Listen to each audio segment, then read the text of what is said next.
So now we got a pretty cool scene. Now it's not perfect. There's a little bit of edging on that one in particular. That seems a little bit distracting. I could do some further refinements to do, but this is kind of cool. It's a good step. The next thing I want to do is throw in this image. I'm just going to simply drag and drop, drag up to the tab, drag down and release. And I'm going to resize it. It is the hotkey of Control T or Command T on the Mac. We will get into a whole tutorial on how to go about this, but I want to resize it to about this size and then click Enter Return. And the next tool that I use in Marquee tools are the Ellipse tools. So if you basically grab from one corner, you can drag a marquee to the other corner and kind of get like a selection. If you hold Shift, you maintain it as circle. And then if you hold spacebar, you can actually reposition it as you're drawing it out. So I'm going to release that and hit Control D or Command D on the Mac to deselect. That's under the select menu here, deselect. A better way to do it is just to center your cursor and hold Shift and Alt or Shift and Option on a Mac, and basically you get a cool marquee selection of this ellipse, and which is essentially a perfect circle at this point. I'm going to drag it out pretty close to the outside rim. I want it to be in just a tiny bit, and then release. And at this point I'm going to click on the square circle here. Now if it was the opposite, if I somehow had selected the black for the background, I inverse the selection. There's two different ways you can do that. You can go to Select, Inverse, and that will do it. So when you click on the mask, you'll see that I masked out the planet, which is not what I want. The other way to do it is to simply hold Alt or Option on the little camera icon, and then you get the reverse. So depending on what you have selected, you may want to inverse it. So I'm going to basically click on this because I want the planet, and then I just got to move it into position. So I'm going to move it up here somewhere, maybe like right over that area actually might be a good idea. And then basically with this one, I might just change it to multiply to change the blend mode. And that looks pretty good so far. Now I could apply some style effects to this. I'm going to double click on the layer. And I'm going to apply a color overlay. Perhaps might be kind of cool. So I'm going to click in here and I'm going to pick one of these colors here from the actual background. And you'll see how it's affecting the planet. It's just adding, like it looks like it belongs a little bit more in that environment. And then I'm going to choose the inner shadow. This is kind of a cool effect. And I'm going to move this down a little bit. I'm going to basically click and drag in here. And you can see this kind of shadow moving around here. Kind of like a flashlight in a sense of the planet. And then what I'm going to do is I'm going to adjust the choke and the size. If I increase the size, what it does, it blurs that shadow a little bit. So I get more light coming from this side, a little bit shadow on that side, and click OK. So that's looking really good at this point. Each of these selection tools, the last thing I want to point out is that they have the ability to add to your selection.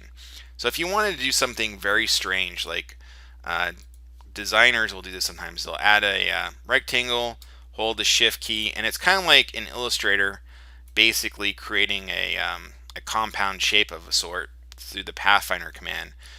You can add your selection. If you hold Alt or Option, you can subtract from your selection, and then you could, paint in whatever color you want. So if I click in here and picked red and dropped it in a paint bucket, boom, there it is. That's one way you can use these selection tools, but typically it's just not very interesting. I mean, if there was like some sort of target thing here, it might be kind of cool to do that, but yeah, pretty much at this point I could just delete this layer. The other selection tools, the single row ones, not very interesting. I mean, they essentially create a single row, one way or the other. So I could switch to the paintbrush tool. Again, open up a new layer, and then just paint in kind of a red guideline. I guess it could be like a horizon line or something. After I hit Control D or Command D on Mac, you can see this red line here. If you double click on it, you could add, some cool layer style effects, like the outer glow effect perhaps would be a good one. Click on that. But I don't know. I mean, it's not something that I would necessarily do. I mean, it looks kind of strange to have this laser, this crazy red laser. You can pick even kind of a reddish color. Click OK. Click OK, and you'll see that glow effect there. You can turn it on and off there. But now you got this red line there. Now what I can do is I can switch to the other marquee and click and basically paint in that area, and it would automatically have that glow effect. So that could be interesting in an illustration if it was like a target kind of system here. Maybe I switch to, I don't know, the soft round brush here and increase the brush and add a little bubble here. I'd probably want to change the blend mode at that point. Maybe let's see, the linear dodge add tool can be kind of cool with this effect to create kind of like a glowing star effect. I'm going to drop the opacity about 20% here, but as I click, it'll start to glow and basically create a kind of a cool effect. I'm going to undo that last action. I was trying to see if I could make the line glow a little bit, but I think that's a little too much. Maybe increase the size and then yeah, I'm going to undo that too. I'm not crazy about that. That's the property of the effect here. If I just add the glow without the extra glow on here, I may just adjust the outer glow on here just by double clicking. Maybe increase the size a little bit and decrease the spread.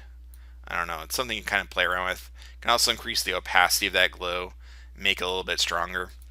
I mean, there's some reasons why they have this tool for illustration purposes, but the single row marquee tools are the least used, to be honest. Now, each of these, there's one other feature I want to mention. Under the normal for the size, you can change it to a fixed ratio.